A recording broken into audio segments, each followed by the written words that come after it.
I said, listen, you're certainly smart enough to know that you can't hijack a bus and get away with it. That's serious stuff.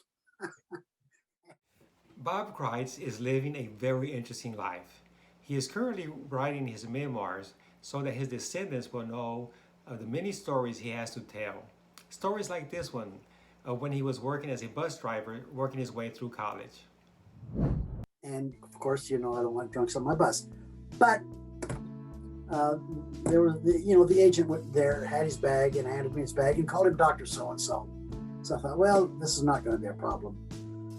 As soon as I got back on the bus, this doctor was standing up, and I said, well, what are you getting off here for? Your ticket says LAX. And he said, well, I told you I wanted to get off back there at Montclair. I says, what? He put his bag down. He reached in his pocket, said, I want you to turn this goddamn bus around and take me up the friggin' freeway. Although he was speaking a little more vulgarly than that. And the knife that he pulled out was a little penknife, something you might clean your fingers with. I didn't know whether to laugh or be scared. I said, I mean, it could have been a dangerous situation. I mean, he could have jabbed my eye and scarred my face. It was something to take seriously. But at first I thought, I tried to reason with him. I said, listen, you're some kind of a doctor, aren't you? I heard the airline agent calling you a doctor. I said, what kind of doctor are you? And it turned out he was a chemist or a biologist, a scientist type. I said, listen, you're certainly smart enough to know that you can't hijack a bus and get away with it. That's serious stuff.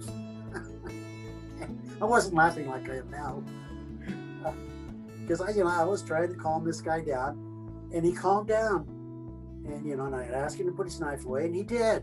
I thought, good job, Kreitz. You did a good job. You really handled a dangerous situation very well. But no. As soon as I had those thoughts in my mind, the liquor took over again, and he pulled out the knife, started jabbing at me, and said, "Turn this blankety blank bus around and take me back up the blankety blank freeway." And I can't do that.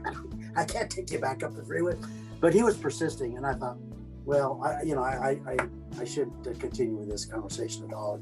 My bus door was open, so I just jumped off the bus, and there was a phone in this little building that was kind of where we stopped. Telling my dispatcher, what was happening. I mean, here's this drunk guy that's trying to hijack my bus at knife point. I was amazed at how quickly the police got there. By the time I got through talking on the phone, and I didn't stay on the phone very long, I walked back to the bus. The police were arriving, and he had split at that time. He had taken off, and I just imagine. I would like to know what went through his mind. He wasn't so drunk, I guess, that he didn't realize that his plan wasn't working. They never did find him, and that was the end of the story.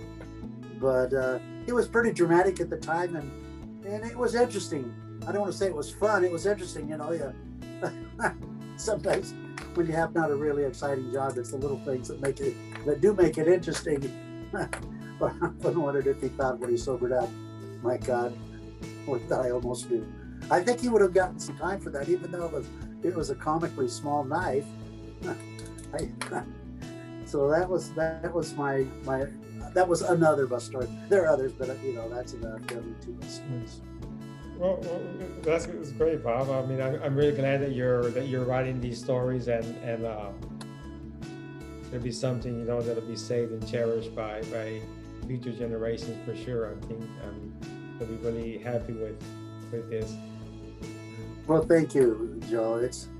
I'm glad I'm doing it too, and I'd never planned on doing something like this, but my brother had written a memoir a couple years ago before he passed away, and one of my sisters, really encouraged me to do this, and I've always enjoyed telling these tales and many other tales and stories about my life and adventures, and Yeah, so it feels really good to get that in print so that grandkids and future generations that I will never even know will be able to read that and feel maybe some connection with me and have a sense of who I am, what my sense of humor was, what some of my goals were, some of my dreams, some of my challenges in life. So it's been a rewarding endeavor.